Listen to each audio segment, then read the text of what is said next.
South Africa का एक खिलाड़ी जिनका नाम कॉर्बिन बॉश है, इसी साल इस खिलाड़ी ने डेब्यू किया है पाकिस्तान के खिलाफ ही।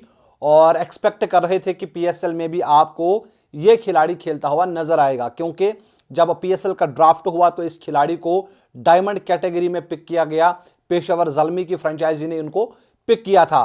अब पीएसएल शुरू होने वाला है और पीएसएल शुरू होने से पहले ही इस खिलाड़ी ने अपना नाम विड्रॉ किया है, यानी ये खिलाड़ी अब आपको पीएसएल में खेलता हुआ नजर नहीं आएगा, क्योंकि इनको मौका मिला है आईपीएल में और आईपीएल में पैसे बहुत ज़्यादा है। इसलिए इन्होंने भाई साहब कंसिडर किया कि मैं अब पीएसएल नहीं खेलूंगा, मैं अब आईपीएल खेलूंगा। और मुंबई इंडियंस की फ्रेंचाइजी ने इनको पिक किया है। लिजर्ड विलियम्स इंजर्ड हुए तो भाई साहब उनके रिप्लेसमेंट के तौर पे आपको कॉर्बिन बॉश खेलता हुआ नजर आएगा। अब दूसरी तरफ से अब पीएसएल शुरू होने वाला है और इसलिए जो पीसीबी है उन्होंने भाई साहब एक लीगल नोटिस उनको भेज दी है कि भैया अब आप हमें पूरा समझाइए कि आपने इस तरह कॉन्ट्रैक्ट क्यों तोड़ा है।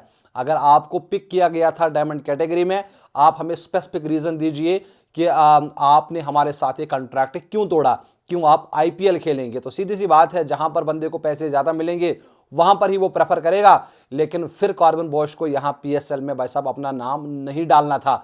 अब अगर आपको पिक भी किया गया, डायमंड कैटेगरी में आपको मौका भी मिला, तो फिर शायद आपको वहां पर ही खेलना था।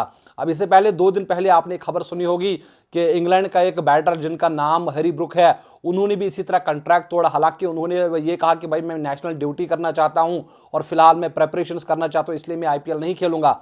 तो आईपीएल ने सख्ती से कदम उठाए और आईपीएल के जो फ्रेंचाइज है या जो बीसीसीआई है, उन्होंने सीधे अल्फाज में कह दिया कि भैया 2 सालों के लिए आप बैन है और 2 सालों के लिए अब आप आईपीएल नहीं खेल सकते।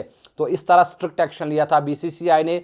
तो क्या पीएसएल में भी इस तरह का कोई रूल या इस तरह का कोई हिसाब किताब होगा कि अगर भाई कोई भी खिलाड़ी कॉन्ट्रैक्ट तोड़ता है तो आप उसको 1-2 सालों के लिए बैन करेंगे? क्या पीएसएल अफोर्ड कर पाएगा? आप मुझे अपनी राय जरूर भी दीजिए। फिलहाल खबर यह है कि इनको भाई साहब लीगल नोटिस मिल गई है, जहां पर इनसे एक्सप्लेनेशन मांगी गई है कि आपने हमारा कॉन्ट्रैक्ट क्यों तोड़ा।